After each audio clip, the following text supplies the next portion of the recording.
So I made up a joke the other day while I was walking that's the right. dogs, and I felt really proud of myself. So here's my joke. Okay, I'm ready.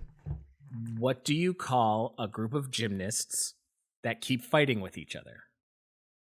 The only thing I came up with was gymnasties. Oh, that's pretty good, but It's not the answer. No. Okay. Agrobats. Ooh.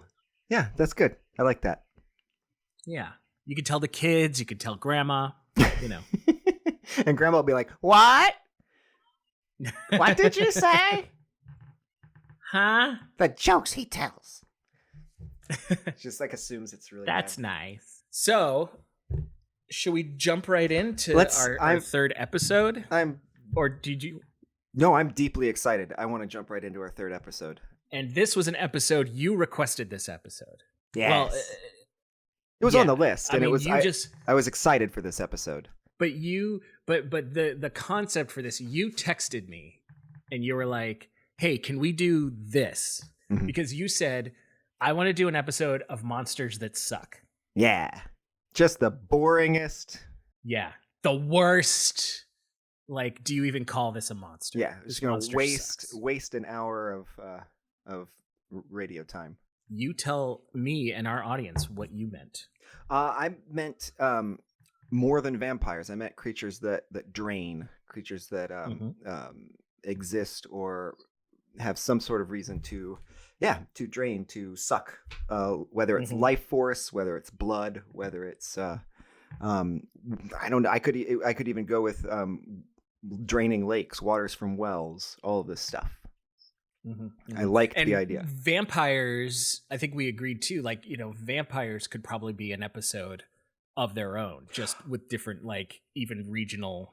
Yeah. Once I got into this, I was like, because you know, vampires will play into this episode, and I was like, oh, Zach's right. Vampires are an entire episode if we want them to be. Originally, I was sort of,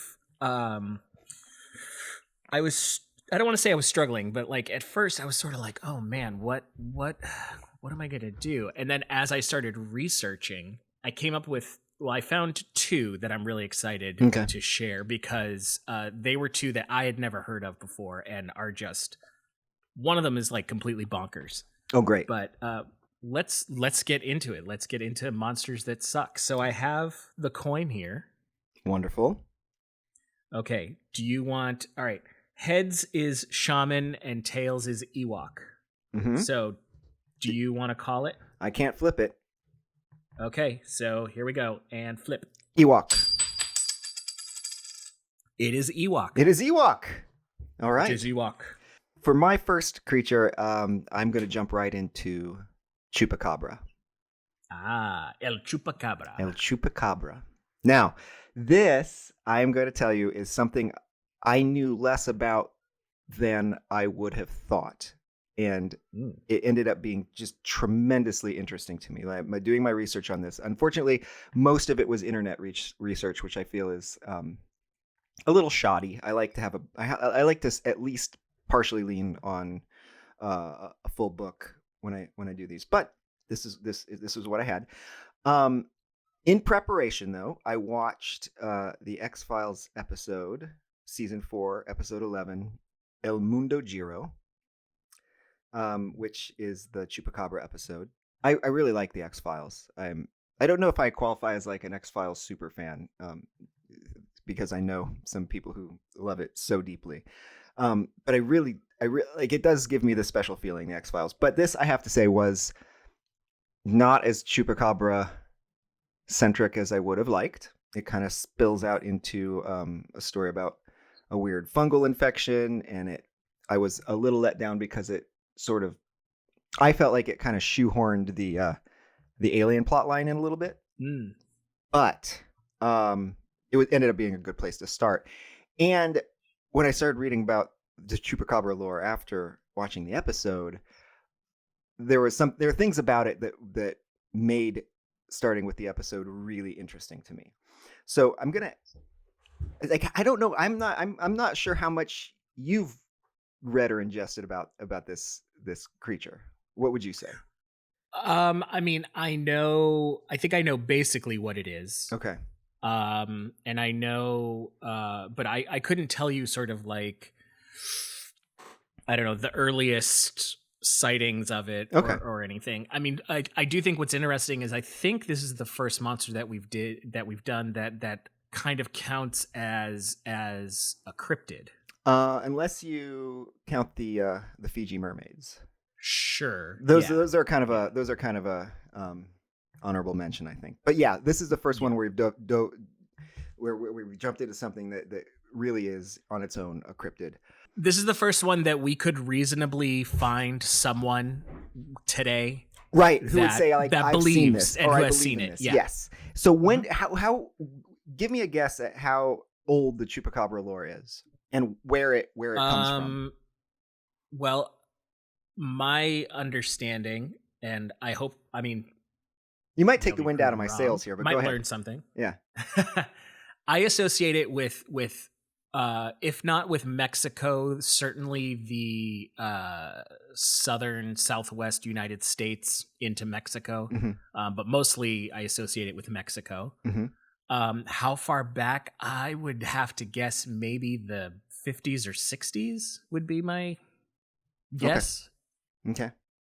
I don't know. How off am I? Your Price is Right rules. The Chupacabra stuff. The Chupacabra story is shockingly modern, or I found it to be shockingly modern. And it, at best I can tell, the whole concept of the Chupacabra migrated to Mexico after the initial sightings, which were in Puerto Rico. Okay. So Chupacabra is from Puerto Rico. It does turn out that in the 70s there were some mysterious livestock deaths, but it wasn't until 1995 that truly it seems like something was going on, and that the word Chupacabra was coined. And it seems to be coined by weirdly enough. Okay, so in 1995 it seems like there were definitely some strange animal deaths. There's a veterinarian that examined some of the animals, and again, this is internet research, but some of this is from a Washington Post article, which is funny to me. And then this vet, like Carlos Sotos, examines them, and he says that they are the animals that he, with like a Doberman Pinscher and some rabbits, they all had these puncture wounds under the right side of the neck that extend into the animal's brain, killing them instantly. And the wounds are about a diameter of a drinking straw, 3 or 4 inches in length. And they weren't compatible with the bite of a dog or a monkey or anything like this. Wait, I'm sorry. So there's a puncture wound that goes up into the animal's brain, you said? Yes. And this is what this guy has examined rabbits and a Doberman Pinscher and stuff like this. And so, and there were a lot of these, enough that clearly something was killing animals in the the northeastern area of Puerto Rico. What was really interesting to me is that like the first sighting started in the town of Canovanas, and I was not far from there when we were visiting Puerto Rico. If I had known, I could have gone to Chupacabra Ground Zero. Wow. So it seems like something did happen in the mid 90s. And the early sightings, and then pretty early on, there were some sightings of this creature. And that's when we get, because it's always really weird with Chupacabra, because once it migrates to Mexico, the original sightings describe it as reptilian with spines, like something like a spiny tailless kangaroo. Okay, yeah, that sounds familiar to me. Right. And then as it goes over, as I think, as far as according to my reading, as it goes over to Mexico, then it becomes more mammal-like. It seems like the concept of Chupacabra is what really traveled, and then the sort of physical form of it doesn't kind of gel between the two places. Right. So 1995, the animal deaths. There's some weird sightings of a creature. Allegedly, the name Chupacabra was coined by a radio comedian, or a comedian and radio personality called Silvio Perez, and he really just put the two Chupa and Cabra together to form the word goat sucker. Okay, yeah, that was going to ask where the goat sucker thing came from. Right, but apparently this also both words, the cabra and the chupa, have are just kind of rife with innuendo. Okay. So there's a lot of but anyway, you can do that for yourself, but you can disentangle all that for yourself. But apparently, it was also kind of it was rife with many meanings. You could ascribe all kinds of things to this idea of the chupacabra, and these animal deaths were happening. They were found animals drained with blood. This radio guy coins the term chupacabra, and this is 1995. I'm shocked by that as well. I mean, I knew that it was. I mean, I had the sense that it was a more like modern kind of thing, but Sure. I had no idea that. More that it shocking was still that to modern. me. More shocking still to me is that this is happening in 1995, and in its that season of X-Files is 96, 97. So it took it. So they jumped on the trend. They did, and it's like the Gremlins. It's a completely modern concept that took off very quickly, and that's one of the things that was really interesting to me. And then from there, it catches the sort of like the public consciousness, migrates to Mexico, just to explain animal deaths there. And then I remember, and you might remember this too, articles coming up around the year 2000, Chupacabra Mystery Explained. It turns out to be these dogs with a very severe form of mange. And I remember seeing these pictures. Yeah. Do you remember this? I do. So that was early 2000s. But those are dogs found in Mexico with mange, and they don't really explain the original event that was happening, across across the water. It doesn't explain what drained the blood out of these animals. Exactly. And finally, I would say I was originally annoyed with the X-Files for trying to shoehorn aliens into this, but it does seem like there was some, UFO activity in Puerto Rico. And one of the early reports that I found on Princeton's website, which has a weird chupacabra timeline on it, oddly enough, was Puerto Rico, 1994. So a year before the first mass deaths of the animals. 4 or 6, quote, little grays found under a bed and chased out of the house with a broom, reported by Joyce Murphy, which does seem like weird little aliens. So I do think that chupacabra has some connection in the popular consciousness with the UFO phenomenons. Yeah, I was gonna say, I feel like I always remembered that there was sort of that overlap there of like, of gray aliens and chupacabras, and were they the same thing, or were they? It was tremendous, but this deep dive, like reading about this, it was it was tremendously interesting to me, and I would like to take a trip back to Puerto Rico and poke around.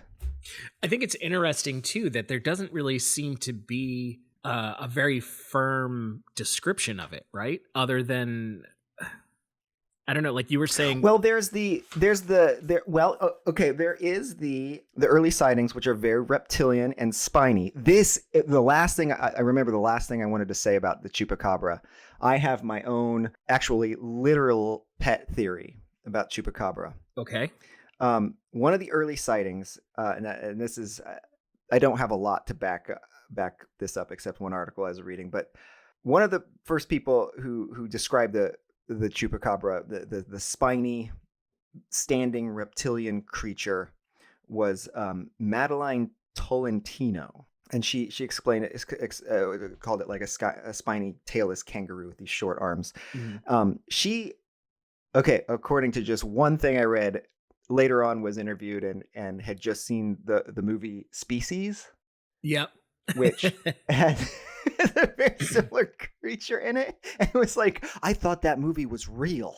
And so she turns out not to, according to what I read, she turns out not to be an incredibly reliable witness. Sure. But my pet theory, the other thing that happened in Puerto Rico in the 1970s, when I visited, I was walking through this park, and I was really amazed to see these huge green iguanas just hanging around in the park, eating mangoes falling from the trees and just looking at you. And people were like, don't touch those. They carry diseases. They're disgusting. They are a blight and a plague.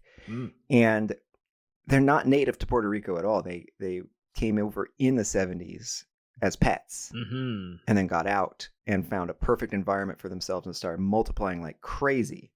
So you can, and again, this is my pet theory, that you can't imagine that these iguanas get out in the mid 70s, 20 years later, they finally sort of exploded. Yeah. And maybe people who grew up in Puerto Rico are just seeing them for the first time. And there's these, it does not explain, the mass animal deaths. So clearly the iguanas aren't getting them, but it does. You could be hearing about these mass animal deaths, and then some normal person sees a huge spiny iguana. They're huge. Sees these for the first time and is like, oh my gosh, it's this monster.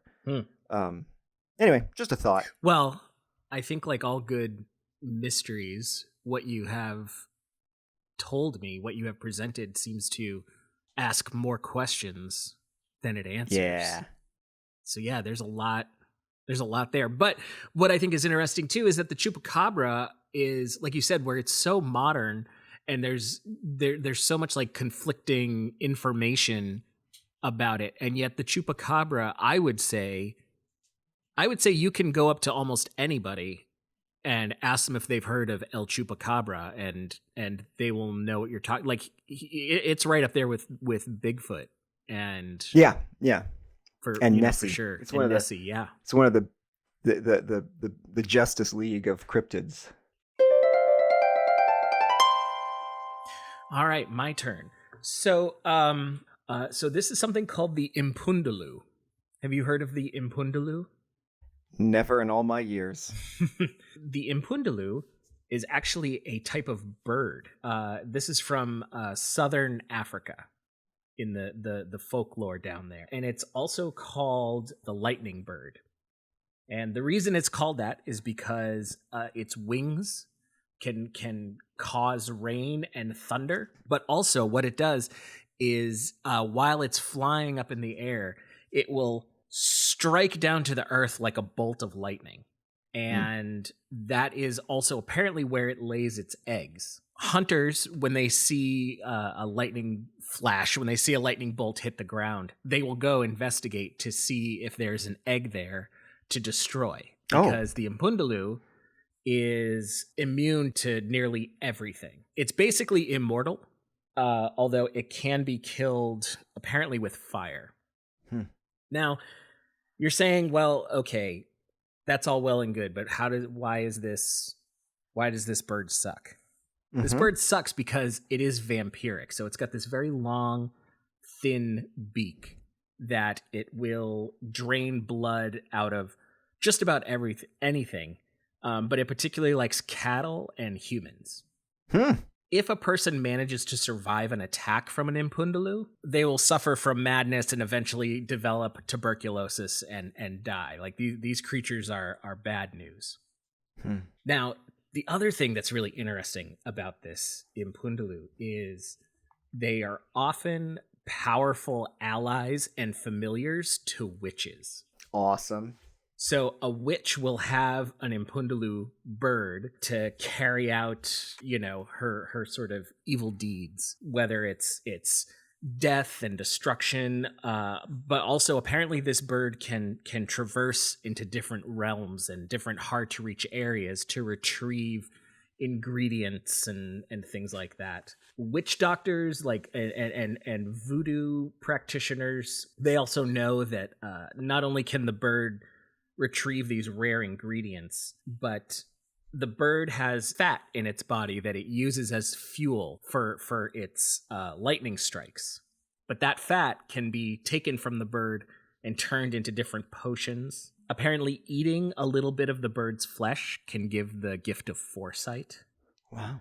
Because the bird is immortal, witches will often pass the bird down to their daughters, who then also become witches. So these birds can be multi-generational. Heirloom birds. Evil heirloom birds. Occasionally you can see these birds riding on the backs of hyenas. And witches in the folklore of southern Africa are often thought to take the form of hyenas. So you have sort of, the bird riding on its master's back. The thing about having one of these birds is it's very dangerous. And if the bird does not feed, if the bird does not get the amount of blood that it needs, it turns to its master. And so really what you're seeing is that the power that a witch uses to commit evil acts will eventually eat them away. And also, even if it's a familiar, having a pet is a big responsibility. It is, absolutely. You have to make sure you have to clean the bird's cage. You have to feed it, or it's going to feed on you. Maybe that's a good lesson. Have you ever thought about getting your children a dangerous pet like that and saying, look, if you don't feed it, it's going to feed on you? I think you should tell them about like a goldfish or something really simple. Yeah, it seems cute and harmless, but who knows? The other thing that I thought was interesting is that this Impundulu bird actually does have a real world counterpart as well. Yeah, so there's a bird throughout Africa, and again, particularly in middle and southern Africa in the continent, called a hammerkop. This is a real bird. This is a real bird. Yeah. It almost looks a little bit like a little kind of storkish, but like without the super long neck.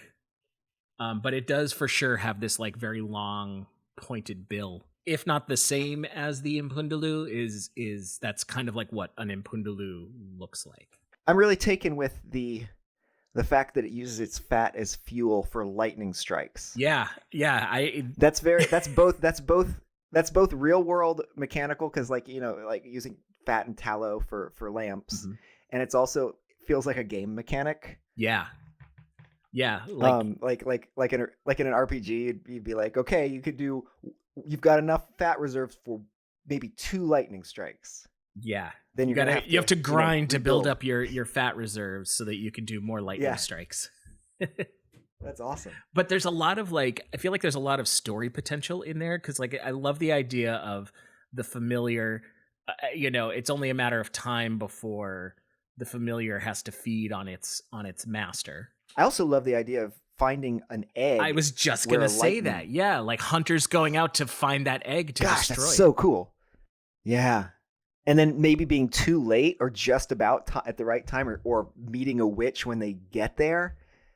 Like they're like maybe there's multiple interested parties rushing to the scene of a lightning strike, including a group of hyenas that are actually witches. Yeah, it's so cool. You find the really out of the way ones. I love it. I try to, yeah. So you find the really out of the way ones, and I think the pattern that we're establishing is something I like to do, is take the more iconic versions and ask, how did we get here? So I have picked like I did for the Mermaid episode with Mermaid Classic. I have picked Vampire Classic. Okay, but I would call this section Vampire Classic / The Legend of Yuri Grando.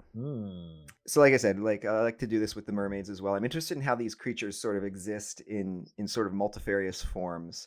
Through storytelling and through history and through cultural sharing, it sort of gets winnowed down to a kind of a shared concept. Like why I think about this with the vampire as well as the mermaid, I think the idea here is it gets boiled down so far that you can draw a mermaid with just a few lines and people would be like, that's a mermaid, right? And I think you could do the same thing with a vampire, right? Like you can draw a very, very simple few lines, a couple pointed fangs, and people will be like, oh, it's a vampire. Perfect. Yeah, and I would say that's even without Universal Studios Dracula archetype. Sure. Right. But that helps. And like the chupacabra is not like that. I could draw a creature and you might not it doesn't have those markers, right, that tell you, oh, this is automatically that. Mm-hmm. But 3-4 lines I can do a mermaid. 3-4 lines I can do a Dracula. Mm-hmm. So I think like vampires specifically, mermaids are old. True vampires, I think, come with a hint of modernity. The true things that we think of as vampires really gel together, because we've had, there's definitely undead, warlock, demonic forces, but I think the elements that we truly think of as a vampire, because with mermaids we have sirens and stuff like that, but like Fish Lady is also pretty old. Yeah, you see evidence of these things conceptually from like very ancient times, but it Right. takes a long time for it to kind of get defined. Right. And like I feel like for vampires specifically, that definition comes in the Renaissance. And I think some of the qualities, like there are a lot of qualities with vampires, and there are a lot of fun extra qualities, like the garlic, the sunlight, the cross, sleeping in the dirt of its own grave or from its own homeland. All my favorite one, which all the stories you can take there. It's not essential, but I do like they can only come in if invited. Mm-hmm. Really like that one. Everybody who knows Bram Stoker's Dracula has heard of Vlad Tepes the Impaler. But when you think of Vlad the Impaler, for probably most of my life I would have thought, oh, like early Middle Ages, right? Maybe before, maybe end of the Roman Empire. But no, he's Vlad is mid Renaissance. Okay. Vlad's life overlaps with the life of Leonardo da Vinci, who, as we know from time immemorial, is one of my heroes. But it makes me like if he's one of the core contributors to the vampire mythos by being this bloodthirsty guy in the southern Carpathian mountains, like we've had Abraham Lincoln vampire hunter. So right. Why cannot someone give me Leonardo da Vinci vampire hunter? It's infinitely better. Well, I mean, I think the world is probably waiting for you to do it. That may well be the case. It's another case of like evil wins when good men do nothing. If not me, then who? Okay. Challenge accepted, I think. I'm just imagining them. I'm just imagining them having this treatise, right? Like I can imagine them being like intellectual sparring partners. Oh, or right. Maybe not intellectual equals, but like I can definitely see them having conversations before Vlad and Da Vinci. Yeah, they could be like people of the same era. They could be like. And Da Vinci would have some crazy contraption friends. That would, like a machine gun, stake firing machine gun. So the qualities of a vampire, like some of the core qualities, I think are undead. I think the concept of undead is fascinating. It's not dead and it's not alive. It's not back from the dead. It's something else. It's undead. Then we have the feasting of blood on blood. There's a certain sexiness or sexuality that comes with vampires that we'll get to with the legend of Yuri Grando. But I was going to say, I think that some of that might be a little more modern, only because I think of Nosferatu, who, anyway. But Bram Stoker is Dracula's a pretty sexy character. Is that why you keep calling him Bram Stoker? No, that's just me being mealy mouthed. I'm sorry. But finally, I would say that my last probably debatable core ingredient is a sort of old world feeling that comes along with it. Something left over. But from my reading, it seems like the first person to be described as a vampire was only about 600 miles away from where Vlad lived in the southern Carpathians, and he was born about a century after Vlad's death. And his name, which I doubt I'm pronouncing correctly, is Yuri Grando. That's Jure. He's from what is now Croatia. In what I read about him, he's described as a strigon, or something that looks a lot like the Italian word stregone, which would be like warlock. Okay, right? yeah. So it doesn't say. I don't know if it ever says. I can't. I was to find out if it actually said vampire. But what's interesting is that the story comes to us. It's a lot like it's a lot like Dracula, because the original story comes to us from the journals of a somewhat of a man of science. It was recorded by, I'm going to butcher this, Johann Weichard von Valvassor, who was a natural historian, polymath, and member of the Royal Society of London. He's a Renaissance man. This is the 1600s. And he's writing about this, but he's absolutely contemporary with the story. He's like another guy like is Montaigne, who, he wrote all these essays at about the same time, actually somewhat earlier. But these guys, these sort of Renaissance intellectuals, they were really, really interested in natural history, but they also many of them seem to share this love of traveling around and collecting weird stories. And so this is one of the weird stories that this guy collected. And so this guy, Yuri, he lives in a village. He seems to maybe have been something of a thief, or maybe a sort of well-to-do thief. So he's like maybe embezzling, cutting a little out from his neighbors. Not well liked. And he dies in 1656. He dies, and he's old. He's like 77. Okay. Then he comes back. And he starts terrorizing everybody in the village. He starts knocking on the door at night. You'll hear him coming back around the village, and he knocks on people's doors. And if he knocks on your door, the doors of the houses that he knocks on, within a few days, somebody dies. Which has some sort of the same feeling of don't let them in, or can only come in if invited, this kind of thing. And then he starts visiting his wife. So he starts spending the night with his wife again, and he does this for 16 years. And people in the village are dying, and he's and apparently his wife doesn't like him coming around either anymore. There's a bit of coercion there, and so some of the townsfolk get together. And they go after, they basically form a vampire posse, and they go after him with a hawthorn branch. They chase him through the town with a hawthorn branch, or hawthorn stick, and they try to pierce him through the heart with it. Like you do. But in this case, it doesn't work. The stick keeps bouncing off his like super strong flesh. Maybe because they didn't have a Da Vinci contraption. I don't know. Finally, they lose track of him, so they circle back around to where he was buried. And they open up his tomb, and there he is, fresh as a daisy, grinning, right? And then they decapitate him. And from there on, and once he was, decapitated, the terror ends.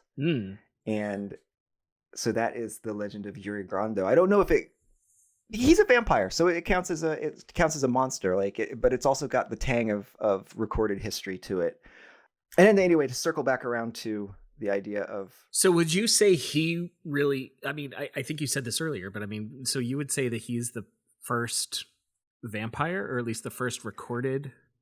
The first person recorded at the time, I think, of being something like we would recognize as a vampire. Okay. That's my contention. Yeah. Because and not only some 600 miles from where a lot of these other legends seem to have had their start. Because I think with Vlad, when you get right down to it, he's not undead, right? Well, so something, I can't confirm this, but something that I've heard is that Vlad knew about sort of these vampiric claims on him.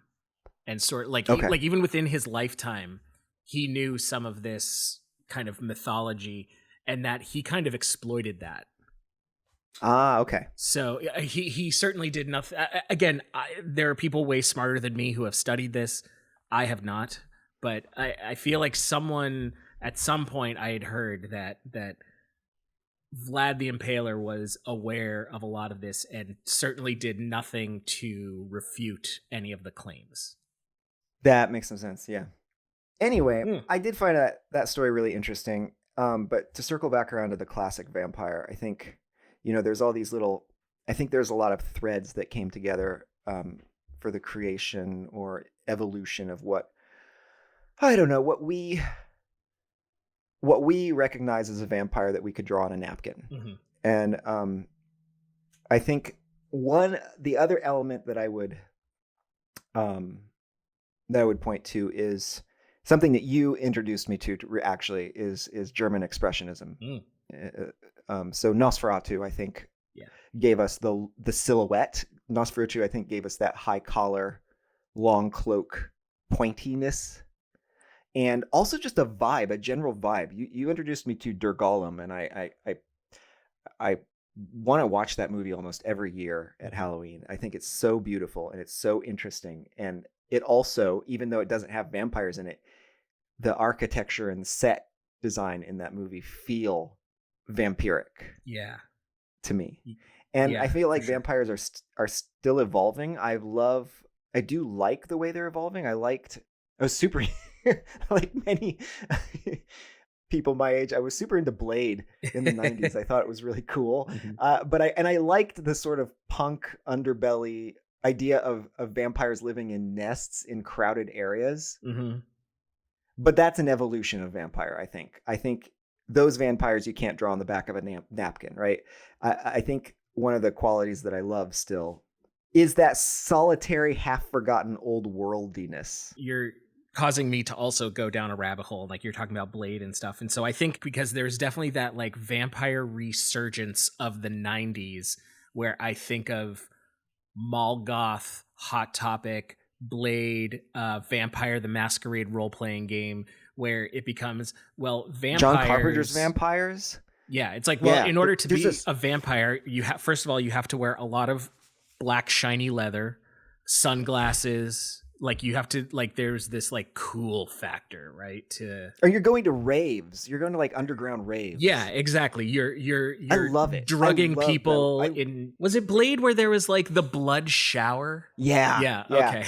Yeah, because they go to these tiled underground raves and then blood comes out. I think blood comes out of like the sprinkler system and everybody's like, whoa! That was like, I love that stuff. And also like, but like the old, like those are the young vampires, mm-hmm. and like the older vampires are like, they're over it. Yeah. And then the oldest vampires of all are these just like immensely overweight, like maggoty things in vaults. Oh man, vampires, man. God, I love it. Do you have a book recommendation? Because if you don't, I do. Well, my last one is about a book. So why don't you go ahead? All right. So book recommendation. So I actually want to recommend one of my favorite books of all time. This is, it's got a pretty simple title called Mythological Creatures, and it's by Paulita Sedgwick. This book is really special to me. It's one of my favorite kinds of books, which is it's an illustrated dictionary of different creatures from different folklores and mythologies and all across the spectrum. Okay. By Paulita Sedgwick, and it's all these beautiful pen and ink. So the publication is 1974. So if you know anything about illustration, I think you can start to kind of imagine it's a without golden seeing age. it. Yeah. 1974, all of these black and white pen and ink, a lot of pointillist shading, things like that. Very, simple, but totally charming and engaging. But this book, so when I was a kid, my mom would take me to a library that was very far away. It was several towns over. And I found this book there, and it was a reference book, and so I couldn't take it out. And so I actually would gather dimes, ask my mom to take me to that library, and I would Xerox the pages. Oh, sweet. But I could I was a kid, so I could only do like a few pages at a time. And so I had the Xerox copies, and then I had this blank, like sketchbook that I would glue the pages into, and then I would color the monsters because I wanted them to be in color. That is so awesome. There's something so special about when you find those sources of knowledge, but you don't have 100% access to them. Right. And so, well, and it gets even more so. I had this book and I never photocopied the cover or the title page or anything. So I did not know what book this was for the longest times. Awesome. And only about, I would say maybe 8 years ago or so, I tracked it down. I managed to figure out what the book was, and I found it, and I found a copy. My copy that I have, it doesn't even have a dust jacket on it, but it's a very special book to me. And you'll be happy to know I still have the Xeroxed copy as well. Oh, that's a happy ending to this story. That is awesome. And it's like, I can't ever get rid of that either. No, that's very special. That's a good recommendation. I have a book like that I have never found, and if I ever do, I will recommend it on this. Because it's also a book. It's also a book of creatures. I will recommend quickly. Recommend quickly. My recommend is a lot shorter. But I recently reread The Old Country by Mordecai Gerstein. Mm-hmm. Have you read it? I haven't read that, but I have read other books of his. Okay, it's a pretty slim, pretty quick middle grade read with beautiful cover, and it's about a girl in the mythical old country. It's got a fair amount of magic in it. You never pin down a time or place to it, but it's a grandmother telling her granddaughter the story of how they came over from the old country. So you get it starts out feeling very much like, this is a girl visiting her grandmother in New York.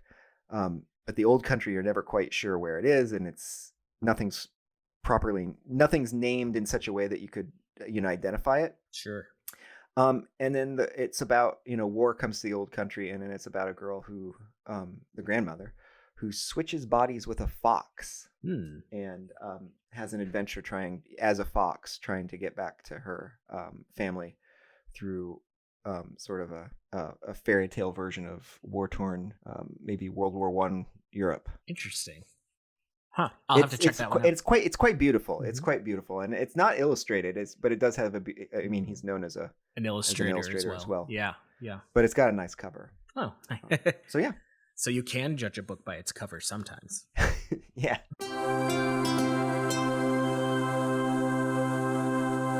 All right. Forging ahead. So I'm up. Okay. So this monster is one that I think a lot of us have heard of. I want to do my due diligence, and I do just want to kind of issue a disclaimer. This next part is going to be talking about sex and non-consensual sex and rape and things like that. And so if you are a listener who is sensitive to that, I just want you to be aware that that's going to be discussed. My next monster is the incubus/succubus. And this was one of the first ones when we first were talking about this topic. And I sort of came back to you and I was like, would this count? And that's when you replied like, yes, anything that sort of drains energy or feeds on a host would count. I feel like this was kind of my chupacabra in that as I started doing research, there was stuff that I didn't know and found fascinating.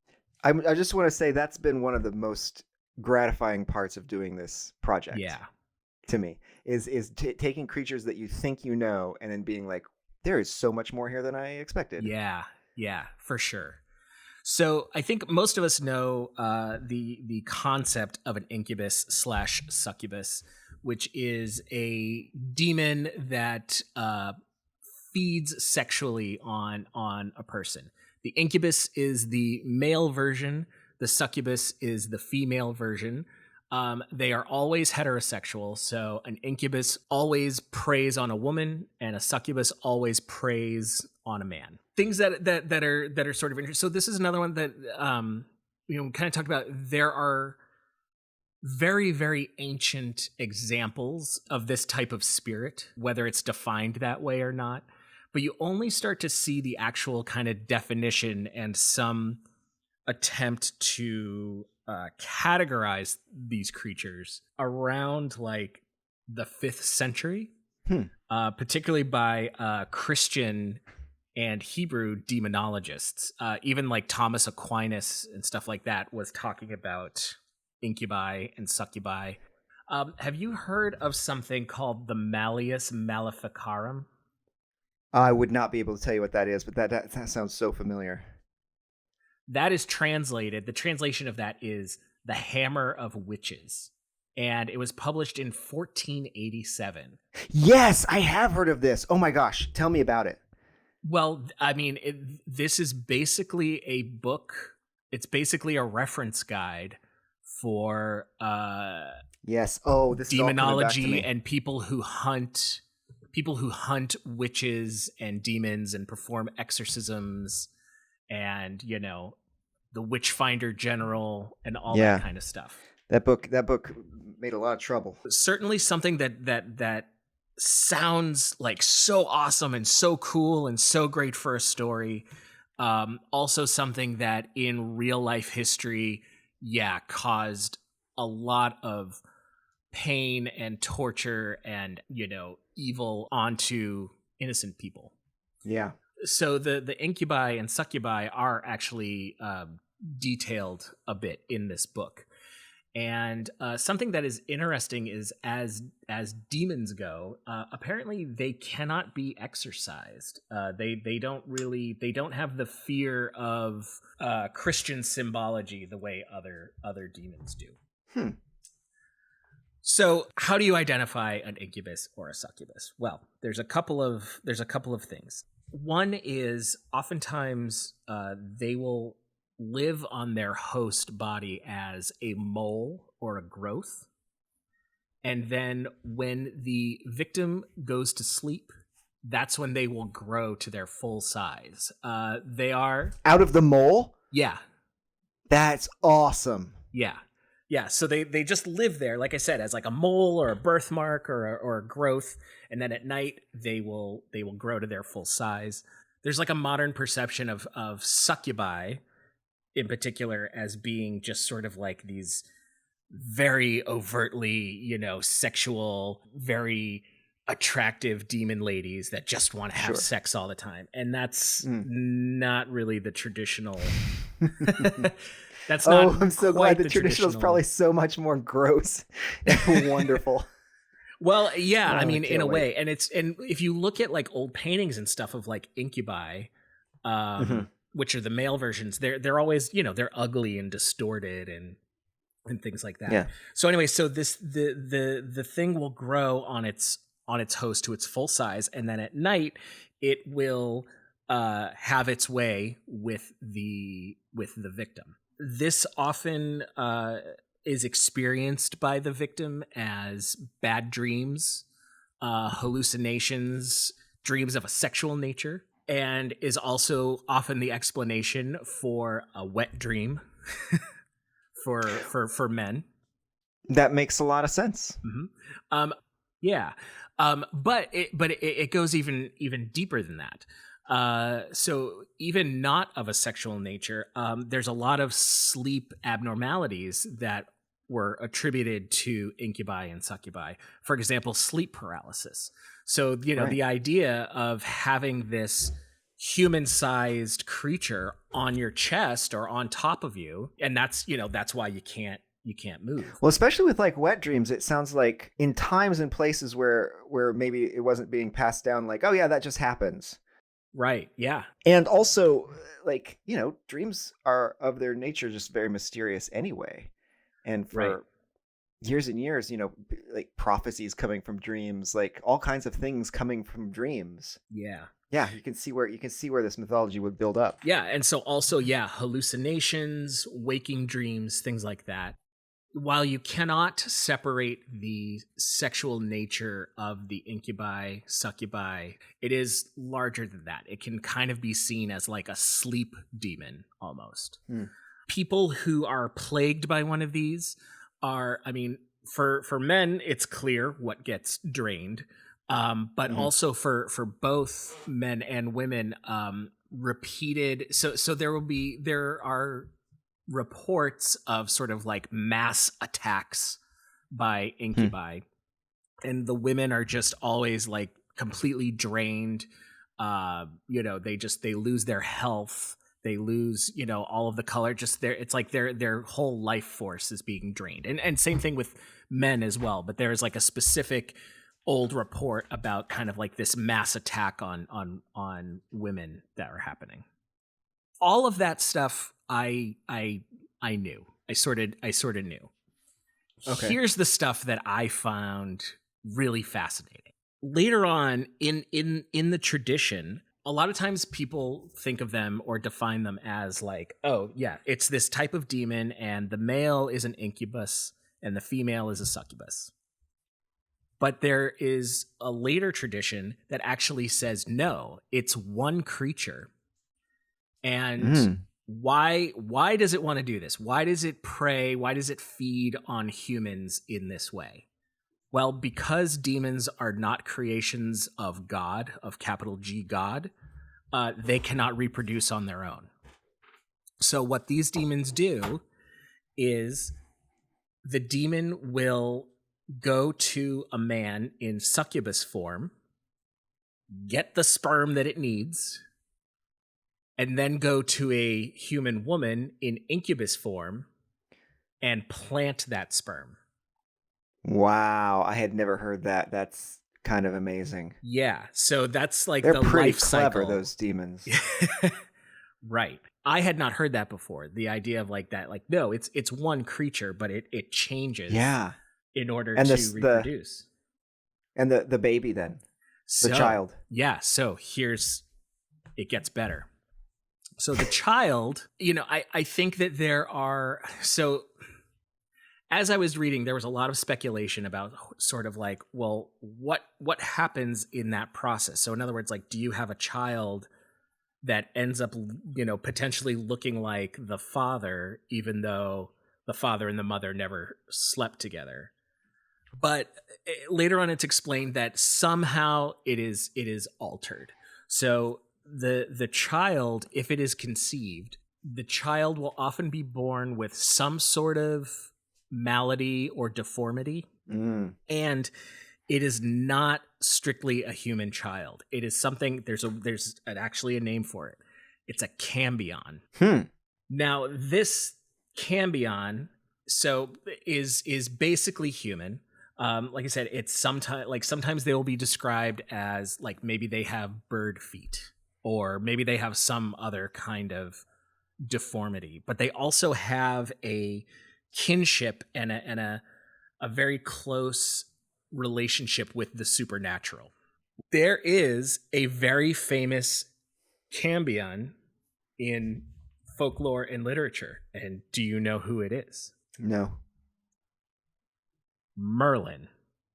Oh, of course. Mm-hmm.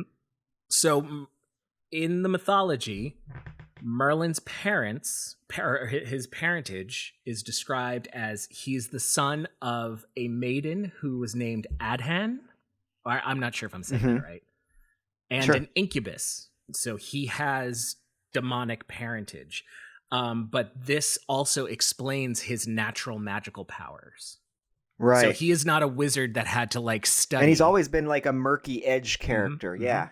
Now, one of the things in a lot of the recordings too is there are examples of incubi and succubi, despite being quote unquote demonic. They're not always necessarily evil.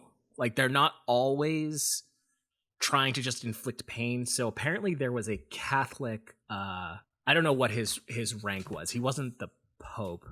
But there was like a very high up in the ranks Catholic holy man who was described as gaining a lot of his power through the help of a succubus, and later even apparently confessed all of this, and confessed all of this sin of having the help of this demonic power, despite using demonic power for good ends or whatever. So yeah, I thought that was pretty interesting. And I thought about Merlin The Merlin connection is fascinating. And furthermore, when I was talking about how this concept is ancient, Gilgamesh, same thing. So they didn't. It's not defined as an incubus because that is, Gilgamesh is from like 2400 BC. Early, yeah. But but he is described as having a human mother and a mysterious demonic father. Yeah.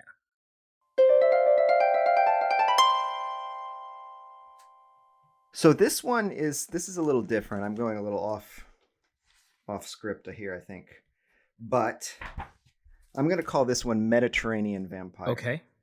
This is from a book by Lawrence Durrell, who's the brother of Gerald Durrell of the Durrells of Corfu. Do you know of the Durrells of Corfu? The family who in the 30s went to live on the island of Corfu, the Greek island, right?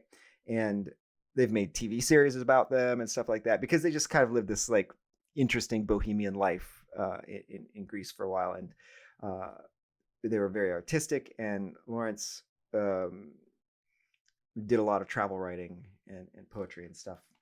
And this is his book, The Greek Islands.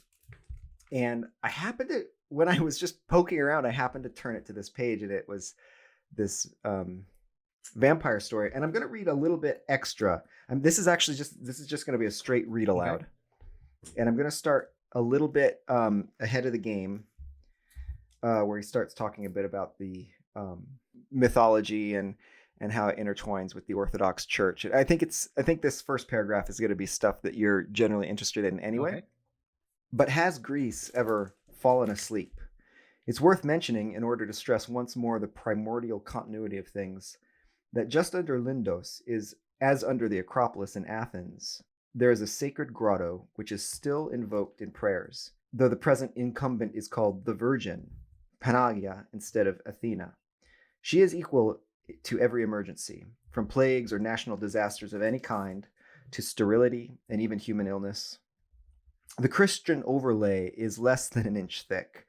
Moreover, with the liberation of the island, all the Orthodox saints popped into daylight one after another. St. Nicholas, once Poseidon. Demetrius, once Demeter. Antimidoros, who was once Artemis, the huntress. Dionysius, about whom the less said the better.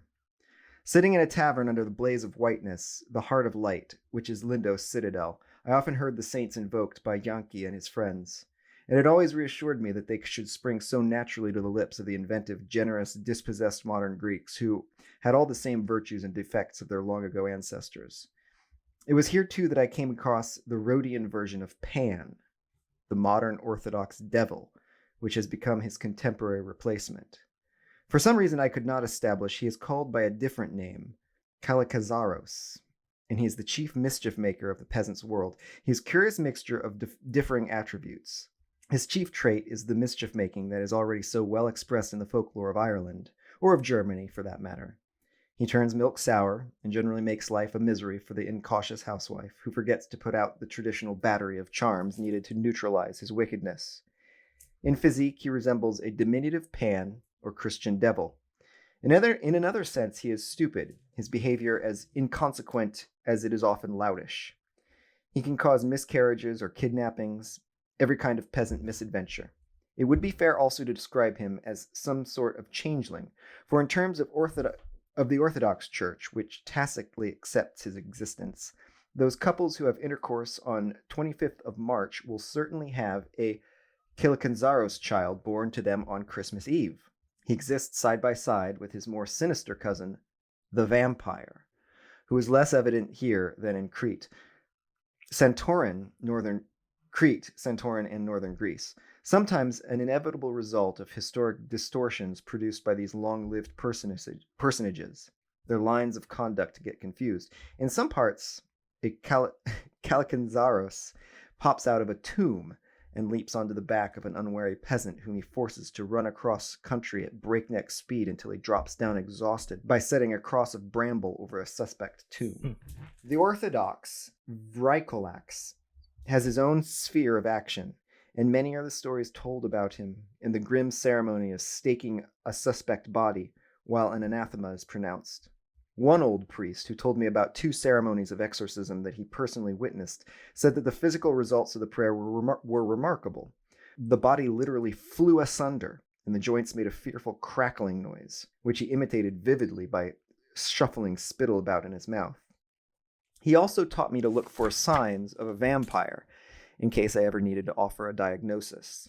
One never knows what might happen in Greece, so I accepted his lesson with grateful attention. The corpse, when revealed, is particularly bladder round and fully fleshed, though deathly white. The lips, however, are ruby red, and the lower lip pens, round and thirsty looking. I've never had a chance to apply all this strange lore. Only on one occasion did I ever get near a vampire, and then I arrived weeks after the ceremony and the reburial of the corpse. But I was introduced to a small boy who had once been the brightest boy in the village, but was then a hopeless idiot. What had happened was this. When they opened the grave of the vampire, a particularly unpleasant villager, a moneylender, they found not only that the body was quite fresh after 2 years of burial, but that the orange he had held in his hand was still ripe. Incautiously, the child peeled and ate it. It turned his wits, and there he is now, a pitiful reminder to us of the demonic powers of the vampire. Okay, there you go. Wow. There's a bit of, I feel like there could possibly be a bit of coded racism in there about the moneylender, but yeah. So what was the name of that again? Oh, it's Calicanzaros. It pops out of a tomb and leaps onto the back of the unwary peasant. So we'll call that one Calicanzaros instead of Mediterranean vampire, if we must. But the orange was what got me. The orange being in the tomb, still fresh, and then this incautious child eating it. Couldn't have been that bright. I mean, come on. I can't wait to see your drawing of this thing. Yeah, I don't even know what I do, but that's great though. It's gonna be a little hairy pan, sort of. I don't know. This gets back to that. I think the old worldiness of the vampire works as well in in sort of the shadowy wooded north as it does like under the baking hot southern sun, right? It's these forgotten corners though where it can come back. I just love it. So this story apparently, if we can trust Mr. Durrell, was gathered, in living memory. This one is bonkers. This one, I couldn't wait to lay this one on you. This one, there's unfortunately I don't have a story to go with this, but this is just a description of a creature. So this creature comes from Australia, and this is actually from the Aboriginal people. This is from their folklore. So this creature is called the Yaramayahu. Nice. And let me describe what this creature looks like. So it's humanoid. It's short. Like around 4 feet tall. It's like I said, it's humanoid, but it has kind of frog-like features, like a big kind of frog-like head. It's not a humanoid frog, but it has kind of froggish qualities to it. It has bright red skin. It lives way up atop the trees. Particularly fig trees. Something that's interesting is it hunts during the day. So usually, folklore and mythology, they kind of use the cover of night to talk about, when to beware. But this hunts during the day. So what it does is it hangs out up at the top of its tree, and an unsuspecting passerby passes by. It will drop down on the person and attack. And the way it does this is on its fingers, it has these long fingers with suction cups on the ends. And it begins to drain the person's blood through the suction cups and feeding on the blood that way. Once enough blood has been drained, the Yaramayahu unhinges its jaw like a snake and swallows the person whole. Now, you might think that I'm done, Or you might think that the Yaramayahu is done after swallowing the person whole, but it's not. It goes and it gets a drink of water, and then it takes a nap. We've all been there, right? You have a big meal, and then you just want to go to sleep. Yeah. Oh, yeah. But it's not done. It pukes the victim back up and then puts its fingers on it and begins to suck more of the blood out. Oh, okay. And then when it does that, it unhinges its jaw and it swallows the person whole. Oh, no. And it goes and gets a drink of water and then takes a nap and then repeats the process. Now, here's the thing. Every time it does that, when the person is regurgitated out, the person's skin starts to turn a little bit redder and a little bit redder and a little bit redder. And they start to grow shorter and shorter, and they get swallowed, regurgitate, they're a little shorter, and then they get swallowed, and then they get regurgitated, they're a little bit shorter. And then when the Yaramayahu is done with its process, with this gross, revolting process, it leaves the victim, and the victim has now become a Yaramayahu itself. That's incredible. The end. That and like the whole time, I'm so sorry, but you started out with the frog-like description, and then it was all red, and so the whole time I'm thinking of just like a bright red version of Kermit the Frog, all felty and everything, but looking a little bit insane, sitting on sitting on top of a fig tree, and then going through this process with like a person. That's terrible, but wonderful. I love it. How old is I'm this? going to swallow you now. How old is this? Where did this come from? Any idea? I don't know. Okay. I mean, like I said, it seems it's from the Aboriginal people folklore. So I mean, obviously, it probably came into Western knowledge. Mm-hmm. Around about the time of Australian settlement and colonization and all that stuff. I did read some analysis that was kind of trying to talk about where this thing came from, because it's also some people kind of like, it's almost like a pseudo cryptid. Like you might see this thing in a book about cryptids, and I think one of the things that you sort of notice about that, I think similar to the chupacabra, is it's not a creature that seems to be used to impart any sort of like moral or any sort of explanation for an act. Right, doesn't feel other than, I mean, obviously the chupacabra is meant to explain like, the death of these farm animals, but it's not sort of like, what am I trying to say? It doesn't have that folkloric feel. That doesn't have that like Yeah, it's the human it's not connection. Like an elemental being. Yeah. Yeah, it's literally just, there's this creature and this is what it does. So if you're going to walk under a fig tree, just be careful. And I'll admit, when you were telling this story, I did for a minute think, when it regurgitates I'm not done, and it regurgitates the victim. Mm-hmm. I almost wondered if it was going to resanguinate the victim and have them just walk away as a person having had this horrible experience. But no, it's better to end with with you, the victim, slowly becoming like it. I love it. There's always such a fun element to stories where it's like, it's not so much that a monster will hurt or even kill a person, but that a monster will somehow turn you into itself, will transform you, change you into something like that. There you go. That's folkloric. That's very deeply psychologically human, where the bad things that get you turn you into a bad thing. Sin begets sin, this kind of idea. Sure. I also like the sucker fingers, I gotta say. Like when we were talking about creatures that suck, I was that's kind of the thing I was hoping for.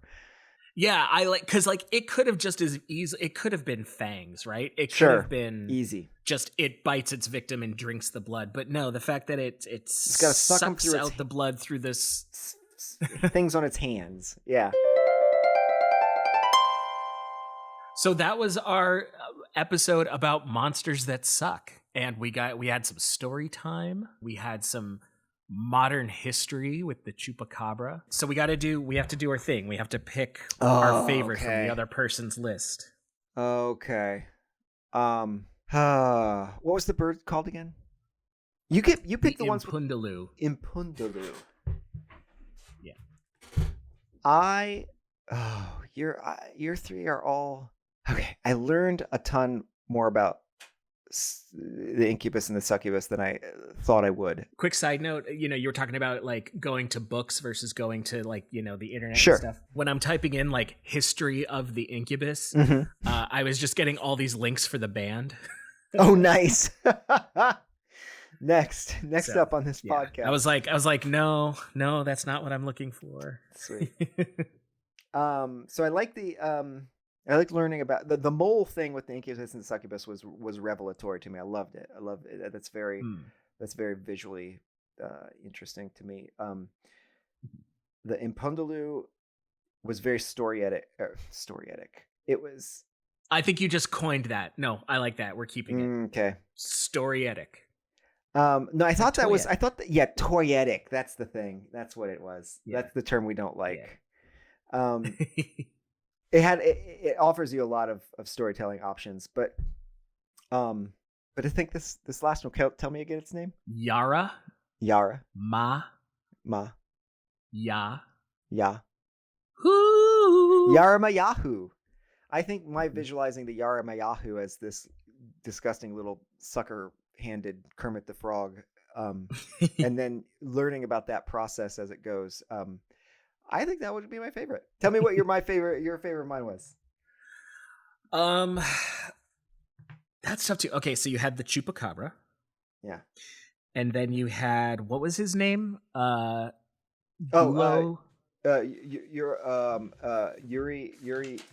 Oh man, his name was. Look at me, looking around. Yuri Grando.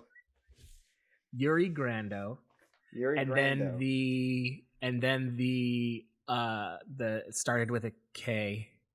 Oh, the Mediterranean vampire. The Mediterranean vampire. Calacanzaros. I love the image of him springing out and jumping on someone's back. I'm sort of imagining like Yoda on Luke. Oh, right, and, yeah. I don't know, like yelling at the person and that they have to run. And I would argue that it's almost like, because you said he forces them to run until they drop, right? Until they drop, or until they put a cross over a certain grave, yeah. But yeah, until they're exhausted. I like to think that maybe he's also draining their energy that way by making them run until they drop. I like that visual though. I found the second guy to be very informative and sort of fascinating. This guy that dies at age 70 but doesn't leave for 16 more years. Yeah. And what did you say about how his wife didn't want him coming around anymore? No, but he kept coming up and I can't remember how I read it, but I immediately was thinking this is like the second story window that he's appearing in. Yeah. And she's like, "Oh, I told you never to come back. Give me some peace." And then the chupacabra. I mean, there was a lot in there that was also, like you said, where it's so modern, 1995. Yeah. And I definitely remember it sort of entering pop culture in the popular consciousness. But it enters in a way that you feel it's always been there. Right, or that it's this thing because we were young has been around for a long time, but you've only just heard of it. Yeah, yeah. But I'm also thinking about like, there's photos out there, right? I'm doing air quotes. There's photos, like there's evidence where it's like, oh, this photo surfaced of the chupacabra and all this kind of stuff. It's close, but I think I am gonna finally have to go with the last guy just because I love that Oh, imagery. nice. Even though Okay. I still can't remember his name. I'll get it once I see it written out. I'll Kalikazaros. Kalikazaros. In my mind, I like the idea of him jumping on shoulders and actually yelling Kalikazaros, and Yes. and the person has to run off. Well, What an episode. that was quite an episode. Yeah, It was a ton of fun. I think we both learned a lot. I think we did. I learned a ton. I also learned. I also just really have started to enjoy researching these things and learning more about what you think you know. Yeah, not only that, like finding stuff of like, oh my god, I had no idea that this was a part of the mythology. But the other side of it is, or not the other side of it, the other piece about this project that we're doing that I love is, as I'm listening to you describing your given monster, is I find myself trying to kind of anticipate or saying to myself, I wonder how he's going to draw this. Like, I wonder what Ben's Chupacabra is going to look like. Oh yeah. So yeah, I'm really excited to see your versions of these creatures. Yeah, my Chupacabra. Oh man, it's just gonna be a green iguana. It's gonna go online, look up green iguana, and just copy it over. It'll be great. Yeah, that's really creating a sense of wonder. Good job.